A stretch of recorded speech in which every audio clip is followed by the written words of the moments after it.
नमस्कार, मैं छत्तीसगढ़ अखबार के यूट्यूब चैनल इंडिया आजकल के स्टूडियो से सुनील कुमार। हिंदुस्तान में करोड़ों नौजवान बेरोजगार हैं, करोड़ों। आंकड़े अगर देखूंगा तो दसियों करोड़ निकल सकते हैं जिनके पास कोई काम नहीं है। कुछ सरकार के पैमाने ऐसे हैं कि एक हफ्ते में 50 रुपए का भी कोई काम मिले तो उसको काम से लगा हुआ गिन लिया जाता है। करोड़ों लोग बेरोजगार हैं, नौजवानों को काम नहीं मिल रहा है, सरकारी नौकरी निकलती है तो कई प्रदेश तो ऐसे हैं जहां चतुर्थ श्रेणी कर्मचारी यानी झाड़ू लगाना, पानी पिलाना, इस तरह का काम, इसके लिए भी MBA पास लोग, BE पास लोग, सारे लोग अप्लाई करते हैं। उसके लिए कोई काम नहीं है और लोग सरकारी नौकरी करना चाहते हैं। क्यों करना चाहते हैं मैं नहीं जानता। कुछ लोगों का कहना है कि रिश्वत की गुंजाइश रहती है, कुछ लोगों का कहना है कि काम न करें तो भी सरकारी नौकरी में काम चल जाता है, कुछ लोगों का कहना है कि सरकारी नौकरी में मरने तक नौकरी और पेंशन की गारंटी रहती है। जो भी वजह होगी, लोग लगे रहते हैं सरकारी नौकरियों की कतार में।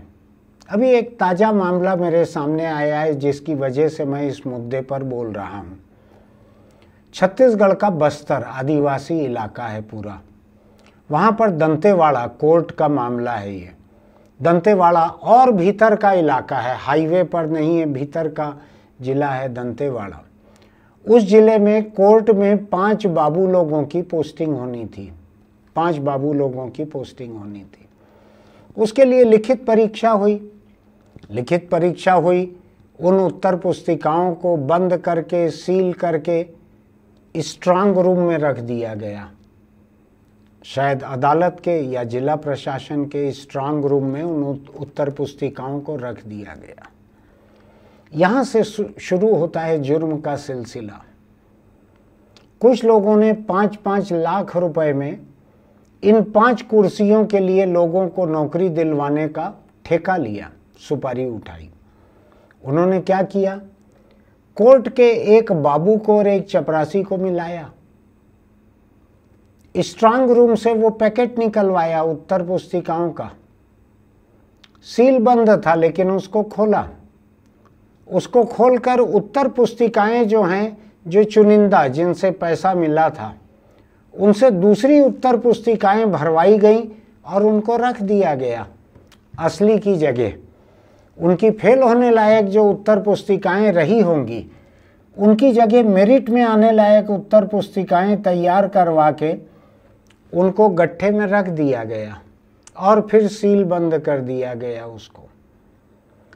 अब जब जो सिलेक्शन कमेटी थी, कोर्ट की बनाई हुई सिलेक्शन कमेटी थी, उसने देखा कि ये उत्तर पुस्तिकाओं पर या इनके बंडल पर जो दस्तखत हैं वो तो हमारे नहीं दिख रहे हैं, हमारे दस्तखत की नकल दिख रही है ये।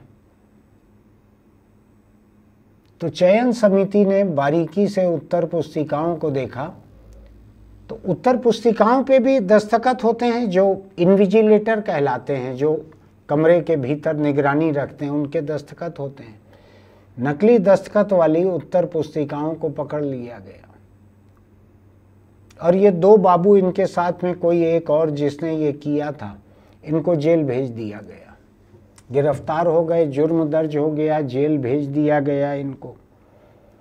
ये अदालत के बाबू बनने के लिए 5-5 लाख रुपए देकर लोग इस तरह की जालसाजी कर रहे थे। अब आप ये सोच लीजिए कि अगर ये चुन लिए जाते, अगर उस कुर्सी पर आ जाते, सरकारी कुर्सी कहलाती है चाहे वो अदालत में हो, तो क्या होता वहाँ पर। वहाँ बैठकर सबसे पहले 5 लाख रुपया वापस पाने के लिए पूंजी निवेश का रिटर्न मिलना चाहिए। तो ये हर मामले में कोई गवाह पहुँचे, कोई वादी पहुँचे, कोई प्रतिवादी पहुँचे, सब से पैसा लेना शुरू कर देते, जो कि वैसे भी बहुत सारी अदालतों में होता है, ऐसा लोगों का कहना है। मैं थोड़ा ज़्यादा जिद्दी किस्म का हूँ तो मुझको बरसों पहले किसी अदालत में जाना पड़ा था किसी मामले में। तो मेरे सामने तो कुछ लेना देना नहीं हुआ था, लेकिन हो सकता है हमारे वकील साहब ने रिवाज निभाया हो अदालत का, क्योंकि उनको रोज ऐसे ही मगरमच्छों की नदी में रोज तैर कर घर आना जाना पड़ता है, तो हो सकता है उन्होंने निभाया हो। तो जो 5 लाख देकर ये नौकरी पा रहे हैं, कोशिश कर रहे थे, पकड़ा गए, उनके दिमाग में होगा कि अदालत में सुबह से शाम तक कितना कमाया जा सकता है। 5 लाख रुपया लगाने के पहले उन्होंने अंदाज भी लगा लिया हो कि हर दिन इतना, अदालत के साल में दिन इतने, तो इतने दिन में ये पैसा निकल जाएगा, उसके बाद की कमाई हमारी अपनी रहेगी। सरकारी नौकरियों में इस तरह की कमाई, ऊपर की कमाई, आप अगर देखेंगे कि जब लड़के लड़कियों के रिश्ते की बात होती है तो लोग कहते हैं कि सरकारी नौकरी में है, तो सामने वाले समझ जाते हैं, वर वधू पक्ष में से जो दूसरा पक्ष है वो पक्ष समझ जाता है सरकारी नौकरी है तो ऊपर की कमाई भी अच्छी होगी। ये आम धारणा है लोगों के मन में, मैं कोई नई बात नहीं कह रहा हूँ आपसे, आप सब जानते हैं इसको। अब ये वो छत्तीसगढ़ है, ये वो बस्तर है जहाँ पर नक्सली हिंसा चल रही है बरसों से, 25 साल से ज़्यादा हो गया, 35-40 साल हो गया नक्सली हिंसा चल रही है। किस लिए शुरू कैसे हुई? क्योंकि सामाजिक अन्याय है, सरकार के लोग लोगों के साथ हिंसक बर्ताव करते थे, पुलिस के, वन विभाग के लोग, भ्रष्टाचार बहुत था, शोषण बहुत था, इन सब ने मिलकर वहाँ पर नक्सलियों को घुसने का एक मौका दिया। इसको क्या कहेंगे? ये तो भ्रष्टाचार भी है और शोषण भी है। उस इलाके के चाहे स्थानीय जिला स्तर पे ही ये नियुक्तियां होनी हो, अगर काबिल लोग किनारे बैठे रहेंगे, अगर मेहनती, ईमानदार, प्रतिभाशाली नौजवान किनारे बैठे रहेंगे और भ्रष्ट लोगों को रिश्वत देकर, जालसाजी करके, धोखाधड़ी करके, जुर्म करके नौकरी मिल जाएगी, जो कि हो रहा है, बहुत सी जगहों पर हो रहा है। किसका भरोसा रह जाएगा सरकार में और लोकतंत्र पर भी?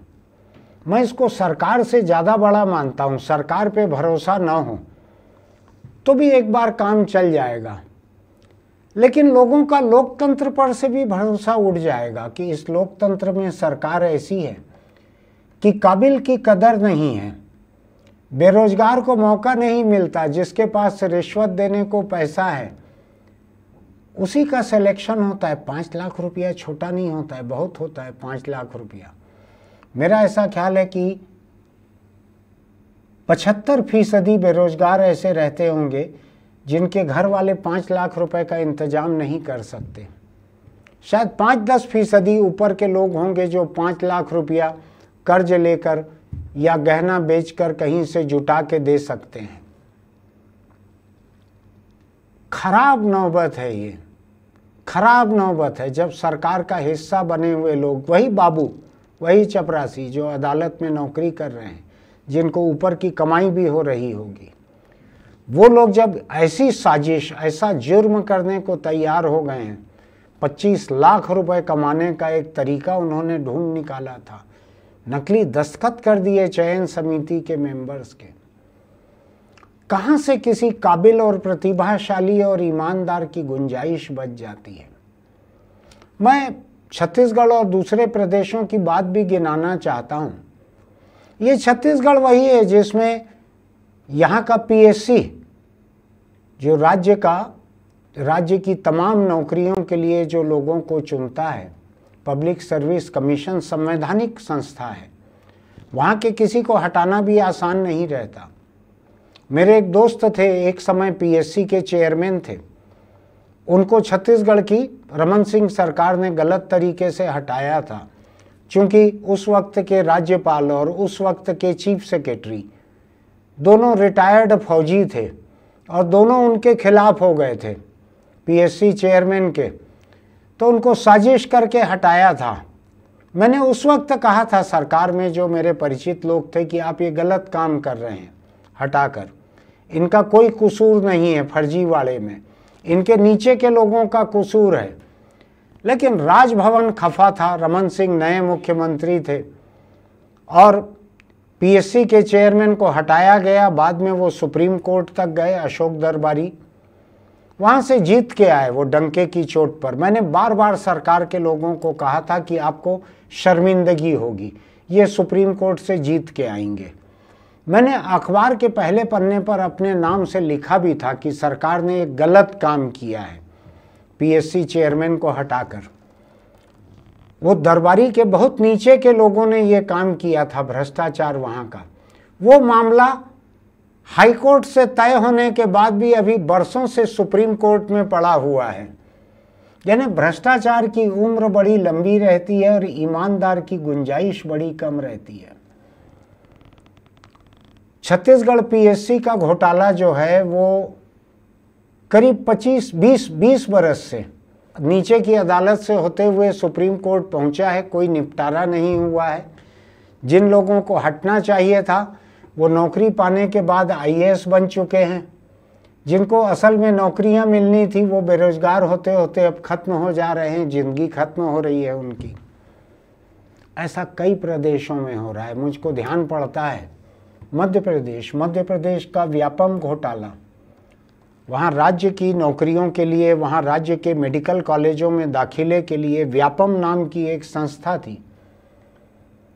उस संस्था में इतना व्यापक घोटाला हुआ, व्यापम में व्यापक घोटाला 1995 से चले आ रहा था घोटाला। वो 2009 में जाके पहली बार उसमें जुर्म वगैरह दर्ज हुए, लोगों की गिरफ्तारियां चालू हुई। उसमें मंत्री, राज्यपाल और उनका बेटा, कई बड़े बड़े अफसर, कई मंझले और छोटे अफसर, 2000 लोगों की शायद गिरफ्तारियां हुई थी उसमें।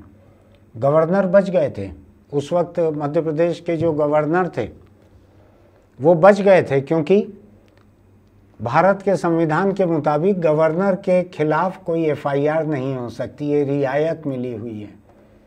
मुझको लगता है कि संविधान में भी बदलाव की ज़रूरत है, क्योंकि हमने कई गवर्नर देखे हुए हैं जो भ्रष्ट रहे हैं, कई गवर्नर। उसमें मध्य प्रदेश के ये गवर्नर भी थे।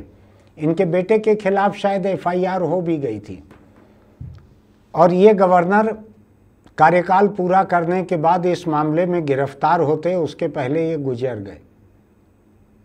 शायद डर था उनको कि जिंदा रहेंगे तो गड़बड़ा जाएगा मामला, रही सही इज्जत की मिट्टी पलीद हो जाएगी। तो मध्य प्रदेश में हुआ। व्यापम के जाने कितने लोग, जाने कितने गवाह तरह तरह से रहस्यमय तरीके से मारे गए, रहस्यमय तरीके से गवाह खत्म होते गए ताकि सजा ना हो सके बहुत से लोगों को। एक तो मुझको ऐसा लगता है 2 मामले हिंदुस्तान के ऐसे हैं जिनमें गवाहों के मरने का मुकाबला चला। एक आसाराम नाम का प्राणी है, बलात्कार का मुकदमा उसके ऊपर चल रहा था, उसमें कई गवाह मारे जाते थे, कोई सड़क पे एक्सीडेंट में, कोई किसी तरीके से। और एक मध्य प्रदेश का ये व्यापम घोटाले का मामला, ढेर गवाह लोग, आरोपी मारे गए ताकि छोटे छोटे लोग मारे गए, जैसे शतरंज की बिसात पे प्यादे मारे जाते हैं ताकि पीछे के जो बड़े हैं, राजा रानी, बड़े लोग जो हैं वो बच जाएं। तो ऐसा ये दोनों मामले ऐसे हैं, किसमें ज़्यादा गवाह मारे गए मुझको अभी ठीक से याद नहीं पड़ रहा है, लेकिन ऐसा हुआ। राजस्थान का बतलाऊं आपको मैं, कांग्रेस का राज था अभी साल भर पहले तक। वहाँ पर हाल ये था कि जब इम्तिहान होती थी, नकल को रोकने के लिए पूरे के पूरे शहर का इंटरनेट बंद कर दिया जाता था। पूरे शहर का काम काज, कारोबार, पढ़ाई लिखाई, अदालत का काम, सरकारी काम, सब जगह इंटरनेट के बिना कुछ नहीं होता। आज पूरे शहर का बंद कर दिया जाता था। इतना बदनाम हो गया था इम्तिहान वहाँ का कि नकल तो होगी ही होगी, इसलिए इंटरनेट ही बंद कर दो। यूपी बिहार में कहीं पे कानून बदल के नकल करवाने वाले लोगों को, पेपर आउट करने वाले लोगों को कुछ उम्र कैद या ऐसी किसी सज़ा का प्रावधान किया गया है। हिंदुस्तान में ये बड़ा लोकप्रिय तरीका माना जाता है कि जब आप मौजूदा कानून के तहत किसी पे कार्रवाई न कर सको तो अपने आप को मत सुधारो, कानून को बदल दो, सज़ा को कड़ा कर दो। अरे जो 5 साल की कैद नहीं दिला पा रहे हैं, ये उम्र कैद क्या दिला देंगे? कोई फर्क नहीं पड़ता। मुजरिमों को मालूम रहता है ये ढकोसला है, ये पाखंड है सरकारों का कि सजा को कड़ा करते जाओ, उससे क्या फर्क पड़ता है। आपने देखा होगा कई प्रदेशों ने बच्चियों से बलात्कार के मामले में, सामूहिक बलात्कार के मामलों में बलात्कारियों पर मौत की सजा जोड़ दी। कोई उससे कम हो गए बलात्कार? कोई फर्क नहीं पड़ता। उनको मालूम है कि इनकी जांच कमज़ोर है, इनके मुकदमे कमज़ोर हैं, अदालतों से हम बच के निकल जाएंगे, ये भरोसा रहता है मुजरिमों को। तो खैर, हमने एक एक करके बहुत सारे प्रदेशों में देखा है। अभी ममता बनर्जी पश्चिम बंगाल में घिरी हुई हैं। शिक्षक भर्ती घोटाला, जो मंत्री थे उनके शिक्षक भर्ती में ही थे शायद, वैसे उनके बहुत सारे मंत्री बहुत सारे जुर्म में अंदर बाहर हैं, मुझको ठीक से याद नहीं है, लेकिन कम से कम एक मामला मुझको ऐसा याद पड़ रहा है जिसमें शायद शिक्षक भर्ती के ही थे उनके मंत्री। उस मंत्री की गर्लफ्रेंड के घर से, फ्लैट से ऐसा दीवारों तक भरा हुआ पैसा था, शायद उतना बड़ा नकदी कहीं से बरामद नहीं हुआ था। शायद 150 करोड़ रुपया नकदी मिला था वहाँ से, मंत्री की गर्लफ्रेंड के खाली फ्लैट से पैसा ही पैसा भरा हुआ था, पैसा ही रहता था वहाँ पे। गांधी जी की हो सकता है कि 50 लाख 1 करोड़ तस्वीरें हों उन नोटों की शक्ल में। बहुत सारे प्रदेश हिंदुस्तान के ऐसे हैं जो काबिल, ईमानदार, होनहार, प्रतिभाशाली नौजवानों के साथ धड़ल्ले से बेईमानी करते हैं। मेरे पास भी आ जाते हैं कभी कभी लोग कि इसकी नौकरी लगवा देंगे, कि आप लगवा सकते हैं क्या इसकी नौकरी। कुछ लोग बोलने की हिम्मत नहीं कर पाते मुंह पे, लेकिन वो आते इसी हिसाब से हैं कि जो खर्च होगा हम उसके लिए तैयार रहेंगे। लेकिन मैं पहली बात पे ही उनकी जुबान बंद कर देता हूँ, आगे नहीं बढ़ पाते। लेकिन मुझको मालूम है बाजार में ये चलन चल रहा है। क्या होगा इस देश का अगर सबसे नाकाबिल लोग पैसा दे दे के कुर्सियाँ पा जाएंगे, सरकार की, अदालत की, चुनाव आयोग की, अस्पताल की, टीचर बन जाएंगे, पुलिस में आ जाएंगे। सबसे नालायक लोग, सबसे बेईमान लोग अगर आ जाएंगे पूंजी निवेश करके, काम घटिया होगा इस देश का। काम की उत्कृष्टता, गवर्नेंस की, शासन की उत्कृष्टता खत्म होगी। दूसरी तरफ जो पूंजी निवेश करके आएंगे ये पैसे की वसूली करेंगे। रिटर्न ऑन इन्वेस्टमेंट ऐसा कोई शब्द कहते हैं कारोबार की दुनिया में, कि कितनी पूंजी लगाई, निवेश कितना किया और उसकी वसूली, उसकी वापसी कितने वर्षों में होगी। तो रिटर्न ऑन इन्वेस्टमेंट, ये लोग जो हैं, जो रिश्वत दे के आते हैं, जुर्म करके आते हैं, दूसरों का हक छीन के आते हैं, जिनके पास इतना पैसा तो रहता है कि रिश्वत दे सकें। इस देश में प्रतिभाशाली गरीब लोगों की क्या हालत है, इसकी एक मिसाल कल सामने आई है। कल हिंदुस्तान के सुप्रीम कोर्ट ने एक शानदार फैसला दिया है। छोटा सा मामला है, 17,500 रुपए का मामला है टोटल।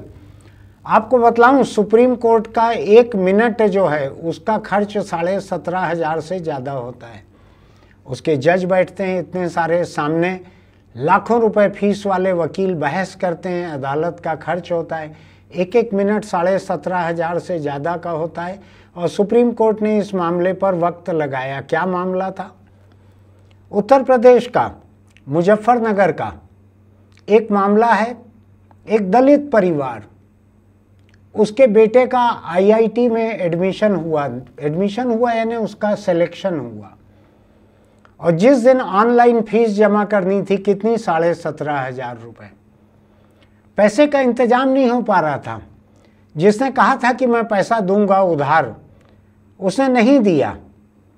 एन वक्त पर 4:45 बज गए पैसे का इंतजाम करने में, तब तक ऑनलाइन उसका डेटा डाला जा रहा था, एडमिशन की औपचारिकता पूरी की जा रही थी।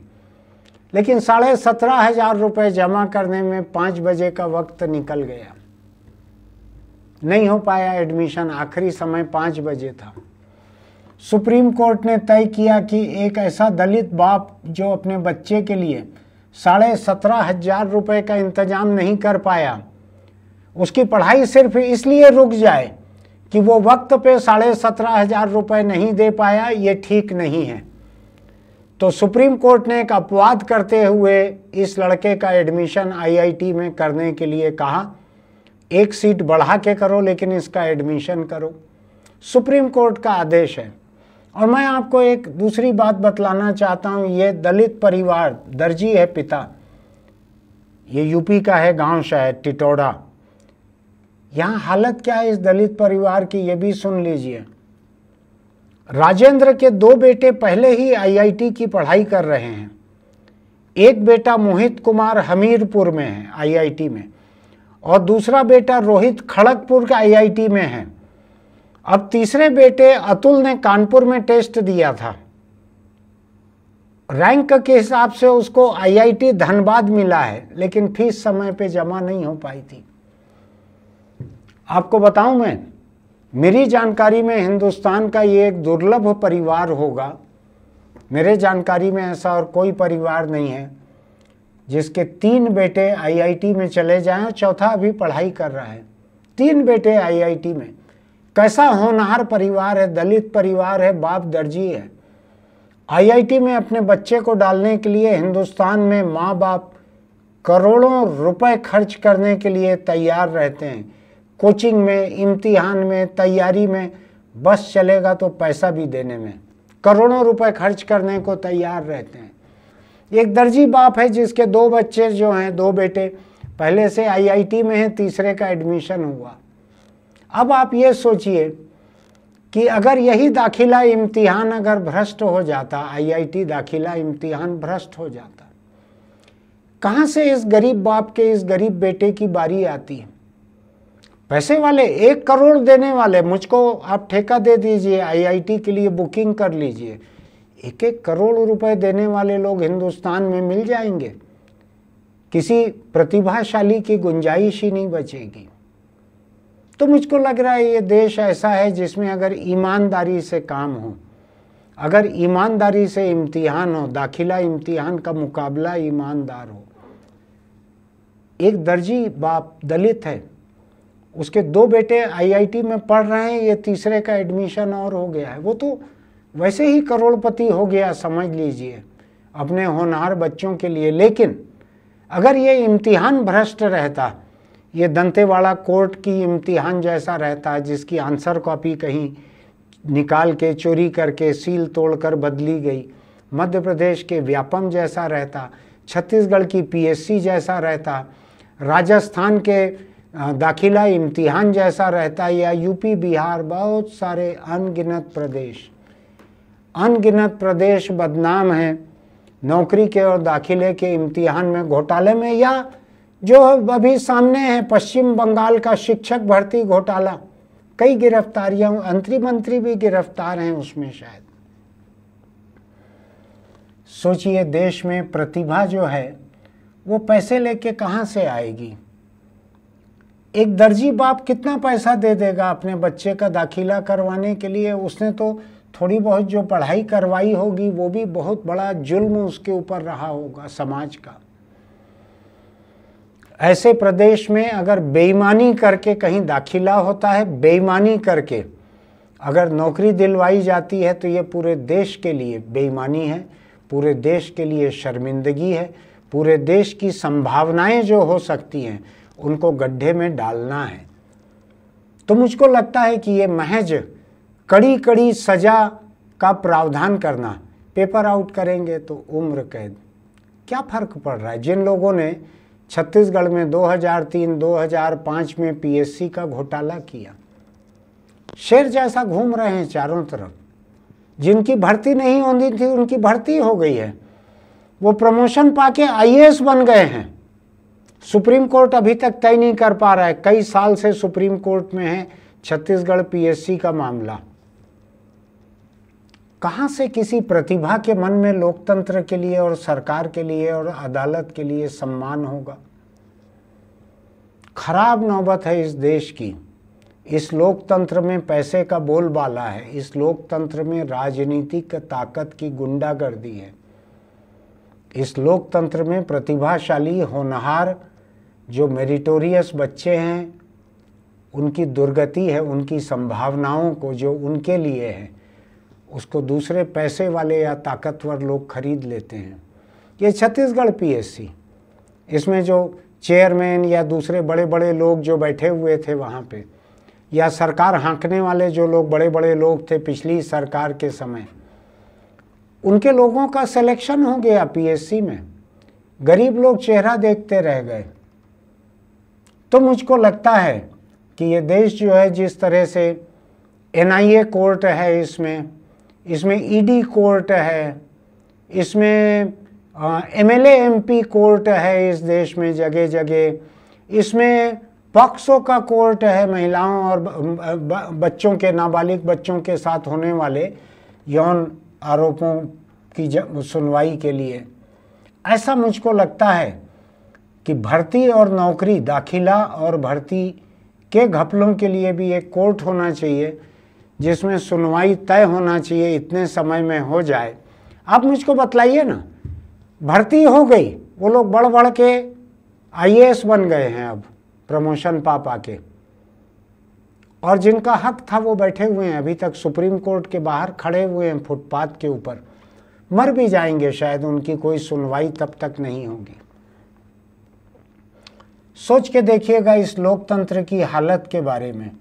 आपके आसपास कोई लोग होंगे जिनके बच्चे बेरोजगार होंगे, जिनके बच्चे किसी दाखिला इम्तिहान में बैठने वाले होंगे, नौकरी की तलाश में होंगे। उनको भी भेजिएगा इस वीडियो को, वो भी सोचें कि क्या किया जाना चाहिए। सरकारें बेशर्म हैं। मुझको लगता है मध्य प्रदेश व्यापम अपने किस्म का सबसे बड़ा घोटाला था। कई सरकारें आई चली गई। 1995 से ये घोटाला चले आ रहा था, तरह तरह का।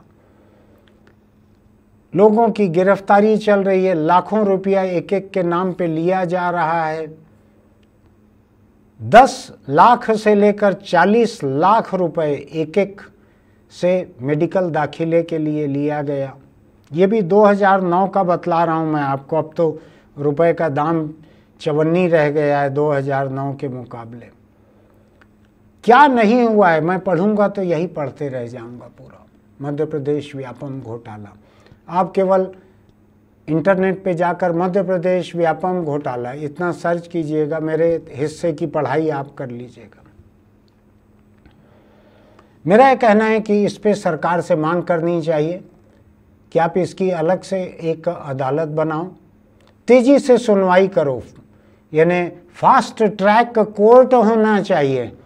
ये कौन सी बात है कि 2003 और 2005 के लोग जो हैं, जो गलत छांटे गए थे, वो अभी तक मस्त सांड की तरह घूम रहे हैं, बड़ी बड़ी कुर्सियों में, लाल बत्ती में घूम रहे हैं। ये कौन सा तरीका है? ये कैसा लोकतंत्र है? पा चुका है, अदालत पा चुका है, हाई कोर्ट पा चुका है कि गलत किया है इन्होंने। आज मैं बतलाता हूँ आपको हालत क्या है। ये जिस दलित के आईआईटी में एडमिशन की बात मैं आपको कह रहा था, उसमें अदालत में मौजूद कई वकीलों ने कहा कि ये 17,500 रुपया हम देना चाहते हैं इसकी फीस का। मैं आपको बतलाता हूँ, जो छत्तीसगढ़ का पीएससी घोटाला है, आज से 20 साल पहले का जो घोटाला है, उसमें जो गलत तरीके से नौकरी पाकर बड़े बड़े ओहदों पे पहुंच गए हैं। बड़े ओहदों का मतलब आप जानते हैं सरकार के। उन्होंने देश के सबसे महंगे वकील भी कर लिए हैं सुप्रीम कोर्ट में। जो जुर्म करके आगे बढ़ते हैं, उनके पास जुर्म की कमाई भी इतनी बड़ी हो जाती है कि ईमानदार की उससे लड़ाई और नामुमकिन हो जाती है। क्या कहूँ मैं आपसे, जितना कह रहा हूँ मुझको लगता है मुंह से बदबू निकलने लगेगी इस बारे में बोलते हुए।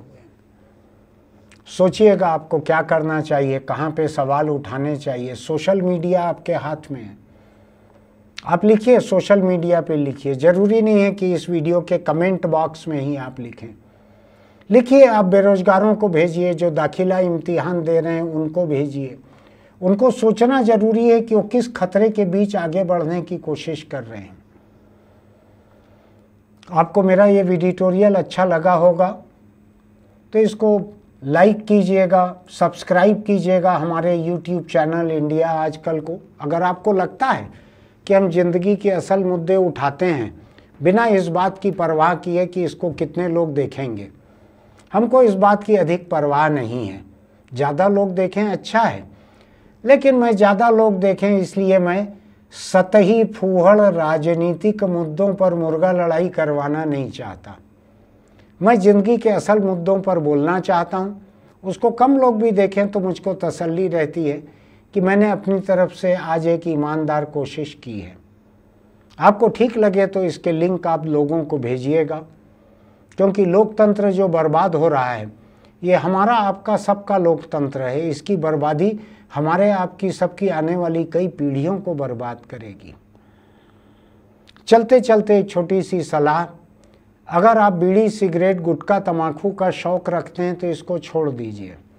जितना आपको इनको चबाना अच्छा लगता है, धुआं पीना अच्छा लगता है, उतना ही कैंसर को आपके सरीखे लोगों को चबाना अच्छा लगता है।